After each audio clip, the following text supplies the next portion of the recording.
കേരളത്തിലെ മണ്ണിനങ്ങളുമായി ബന്ധപ്പെട്ട 10 multiple choice questions ആണ് ഇന്നത്തെ വീഡിയോയിൽ ഉൾപ്പെടുത്തിയിരിക്കുന്നത്. ഏവർക്കും MCQ മന്ത്രയുടെ പുതിയൊരു അധ്യായത്തിലേക്ക് സ്വാഗതം.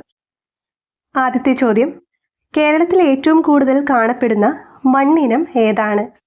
കേരളത്തിൽ ഏറ്റവും കൂടുതൽ കാണപ്പെടുന്ന മണ്ണിനം ഏതാണ്? ഓപ്ഷൻ സി, ലാറ്ററൈറ്റ് മണ്ണ്. രണ്ടാമത്തെ ചോദ്യം, ലാറ്ററൈറ്റ് മണ്ണിന്റെ pH മൂല്യം എത്ര? ലാറ്ററൈറ്റ് മണ്ണിന്റെ pH മൂല്യം എത്ര? ഓപ്ഷൻ ബി, 4.5 മുതൽ 6.2 വരെ. ഓപ്ഷൻ ബി ആണ് ഉത്തരം. മൂന്നാമത്തെ ചോദ്യം, ചെമ്മണ്ണിന് ചുവപ്പ് നിറം ലഭിക്കാനുള്ള കാരണം എന്താണ്? ചെമ്മണ്ണിന് ചുവപ്പ് നിറം ലഭിക്കാനുള്ള കാരണം എന്താണ്? ഓപ്ഷൻ എ, അയൺ ഓക്സൈഡിന്റെ സാന്നിധ്യമാണ് ചെമ്മണ്ണിന് ചുവപ്പ് നിറം ലഭിക്കാനുള്ള കാരണം. നാലാമത്തെ ചോദ്യം, തീരദേശ എക്കൽ മണ്ണിന്റെ pH മൂല്യം എത്ര? തീരദേശ എക്കൽ മണ്ണിന്റെ pH മൂല്യം എത്ര? ഓപ്ഷൻ സി ആണ് ആൻസർ. 6.5 താഴെയാണ് തീരദേശ എക്കൽ മണ്ണിന്റെ pH മൂല്യം. അഞ്ചാമത്തെ ചോദ്യം, നദീതട എക്കൽ മണ്ണ് കൂടുതലായി കാണപ്പെടുന്നത് ഏത് ജില്ലയിലാണ്? നദീതട എക്കൽ മണ്ണ് കൂടുതലായി കാണപ്പെടുന്നത് ഏത് ജില്ലയിലാണ്? ഓപ്ഷൻ സി, കൊല്ലം ജില്ലയിലാണ് നദീതട എക്കൽ മണ്ണ് കൂടുതലായി കാണപ്പെടുന്നത്. ആറാമത്തെ ചോദ്യം, ഓണാട്ടുകര എക്കൽ മണ്ണുമായി ബന്ധപ്പെട്ട പ്രസ്താവനകളിൽ ശരിയായവ ഏതൊക്കെ? ആദ്യത്തേത് നമുക്ക് നോക്കാം. ഓണാട്ടുകര എക്കൽ മണ്ണ് രൂപം കൊള്ളുന്നതിന് കാരണം കടൽ വസ്തുക്കളുടെ നിക്ഷേപമാണ്. ഓണാട്ടുകര എക്കൽ മണ്ണ് രൂപം കൊള്ളുന്നതിന് കാരണം കടൽ വസ്തുക്കളുടെ നിക്ഷേപമാണ്. ഇത് ശരിയായിട്ടുള്ളൊരു സ്റ്റേറ്റ്മെന്റ് ആണ്. രണ്ടാമത്തത് നമുക്ക് നോക്കാം. ആലപ്പുഴ, കൊല്ലം ജില്ലകളിലാണ് കൂടുതലായി കാണപ്പെടുന്നത്. അതും ശരിയാണ്.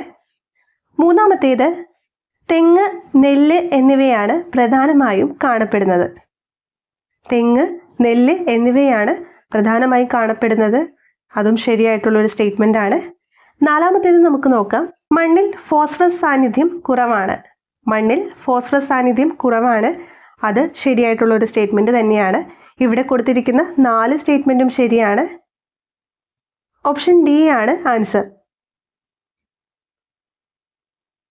ഏഴാമത്തെ ചോദ്യം, റിഗർ മണ്ണ് കാണപ്പെടുന്നത് ഏത് ജില്ലയിലാണ്? റിഗർ മണ്ണ് കാണപ്പെടുന്നത് ഏത് ജില്ലയിലാണ്? കറുത്ത മണ്ണ്, കരിമണ്ണ് എന്നൊക്കെ അറിയപ്പെടുന്നത് റിഗർ മണ്ണിനെയാണ്. ഷുഗർ കെയിൻ, നിലക്കടല, അതുപോലെ തന്നെ പരുത്തിക്കൊക്കെ അനുയോജ്യമായ മണ്ണാണ് കരിമണ്ണ്.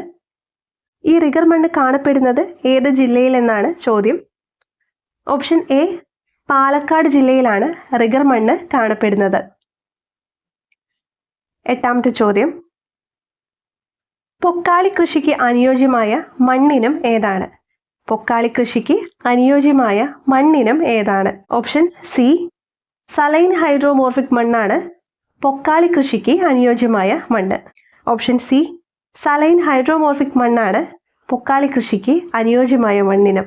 ഒൻപതാമത്തെ ചോദ്യം, വനമണ്ണ് കാണപ്പെടുന്നത് ഏത് ജില്ലകളിലാണ്?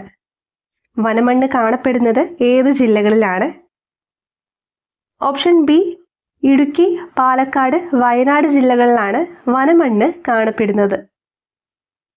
ഓപ്ഷൻ ബി ആണ് ആൻസർ. പത്താമത്തെ ചോദ്യം, മണിമലയാർ, പമ്പ എന്നീ നദികളുടെ നിക്ഷേപം മൂലമുണ്ടായ മണ്ണിനം ഏതാണ്? മണിമലയാർ, പമ്പ എന്നീ നദികളുടെ നിക്ഷേപം മൂലമുണ്ടായ മണ്ണിനം ഏതാണ്? ഓപ്ഷൻ സി, കുട്ടനാട് എക്കൽ മണ്ണാണ് മണിമലയാർ, പമ്പ എന്നീ നദികളുടെ നിക്ഷേപം മൂലം ഉണ്ടായത്.